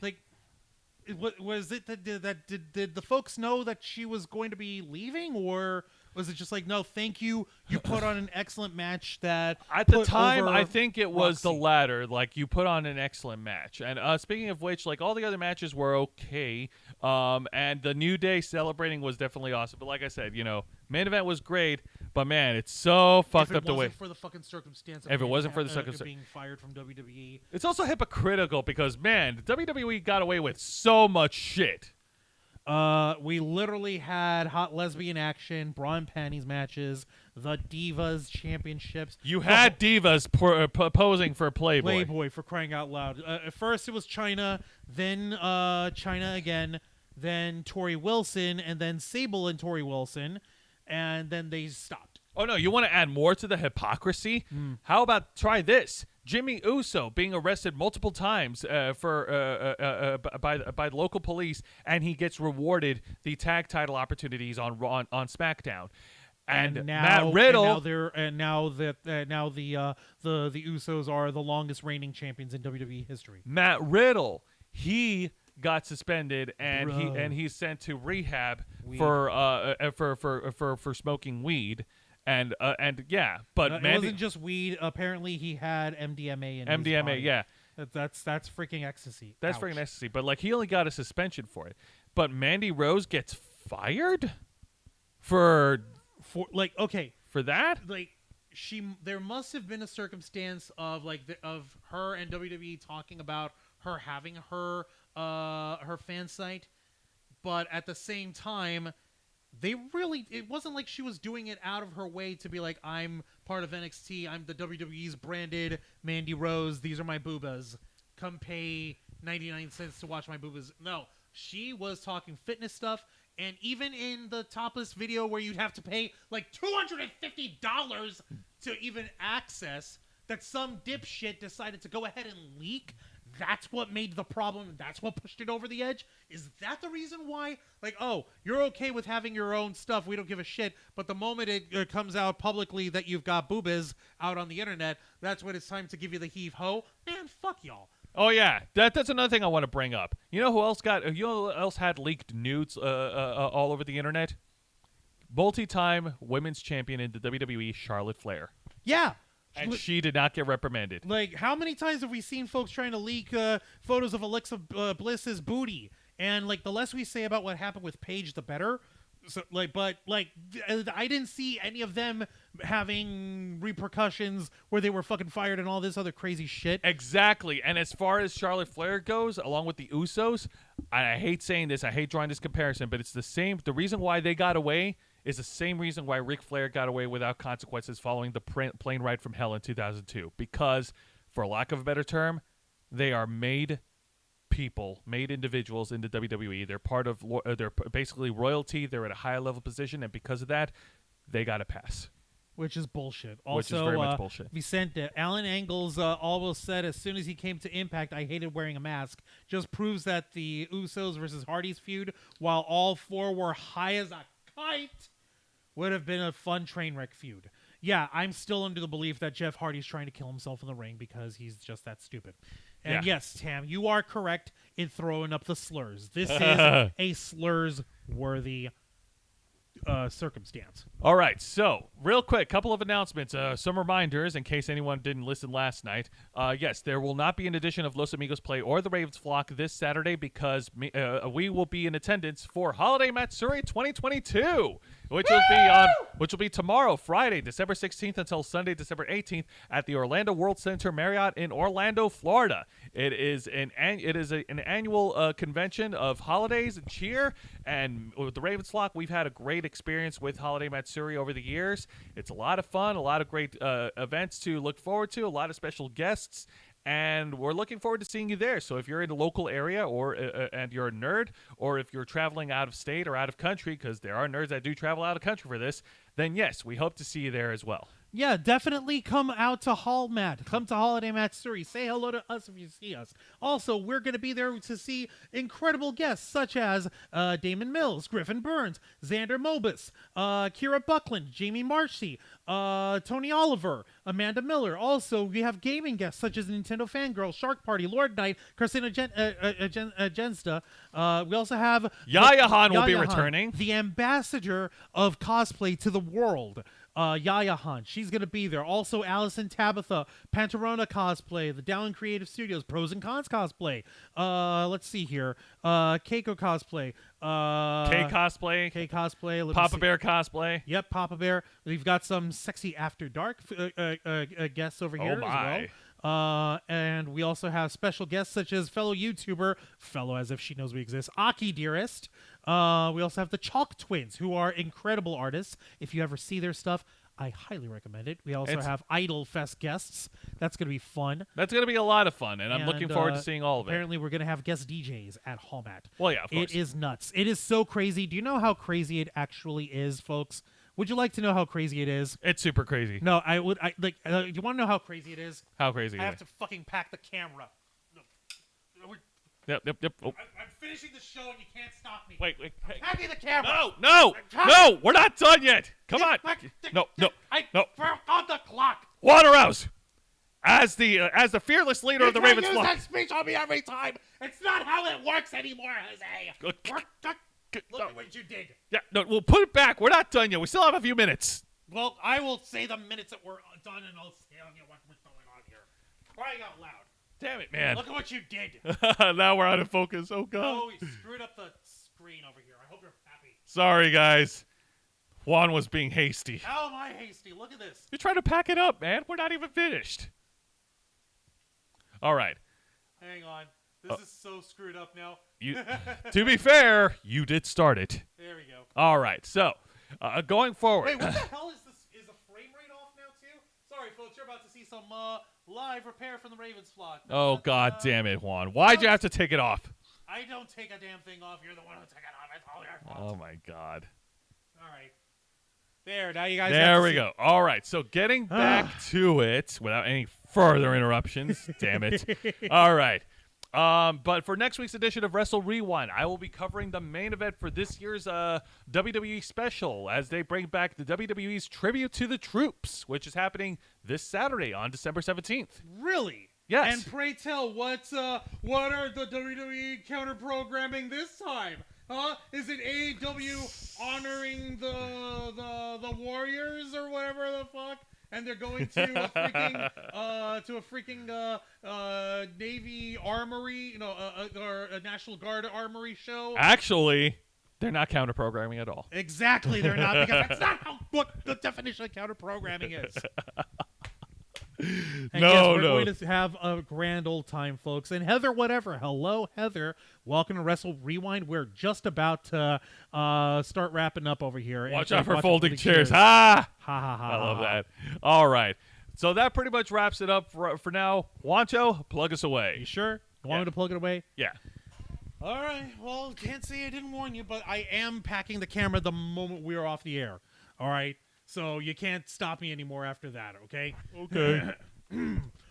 Thank you very much for watching this week's live stream edition of Wrestle Rewind, hosted by Jose Casabona, as he brings you the review of the best and the worst of 3 of the most exciting professional wrestling programs in North America today: WWE's NXT, All Elite Wrestling's AEW Dynamite, and Impact Wrestling. Join us for the Rewind live every Thursday night at 10 p.m. Eastern Time, simulcasting on YouTube and Twitch. Hit the subscribe or the follow button, ring the notification bell to stay up to date on all of our content, and become an inner flocker by hitting the join button. Until next time, continue to follow us on Facebook.com/TheRavensFlock, Twitter.com/RavensFlock13, Instagram.com/TheRavensFlockOnline, Twitch.tv/TheRavensFlockOnline, and of course, remember to hit the subscribe button and the notification bell right here on our flagship platform, YouTube.com/TheRavensFlock, humble home of the Black Files, Los Amigos Play, Wrestle Rewind, and the Ravens Flock. All right, folks, thank you very much for tuning in to another exciting live edition of Wrestle Rewind. I'm your host, Juan Arau. There, you got me screwing up. I'm your host, Jose Casabona. That was Juan Arouse, and damn, what the fuck, WWE? Thank you, Mandy Rose. We'll miss you. Please come back soon.